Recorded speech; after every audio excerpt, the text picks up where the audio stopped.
Everyone, কি খবৰ? এতিয়া হৈছে সন্ধিয়াৰ সময়। মা অলপ মানে নিজৰ ড্ৰেছত আছেতো।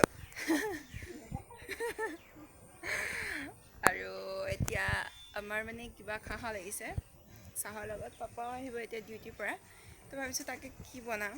যাতে সৰু হৈ থাকোঁতে মায়ে বনাই দিছিলে যে আটা পিঁয়াজ কাটি জলকীয়া দি মানে শুই উঠি তাকে খাওঁ। আৰু আজি ভাবিছোঁ আকৌ আজি ময়ো বনাওঁ, ময়ো খাওঁ। মাক কৈছোঁ নৰসিংহ পাত বিচাৰিবলৈ, তাকে বিচাৰি গৈছে।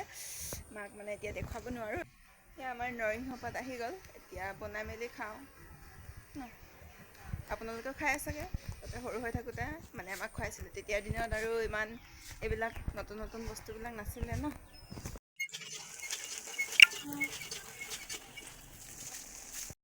কিবা এটা বনালে আচলতে আনি খাই ভাল পাইছোঁ বুলি ক'লে মনটোত বেছি ভাল লাগে। আৰু বেটিও খাইছে দেই, খাই ভাল পাইছে। বনাই শেষ হোৱা নাই, মাহঁতক চাহ পানী দিলোঁ আৰু এতিয়া কাৰেণ্টটো গ'লগৈ। গতিকে মই মোৰ ভিডিঅ'টো ইয়াতে সামৰিছোঁ। Bye bye.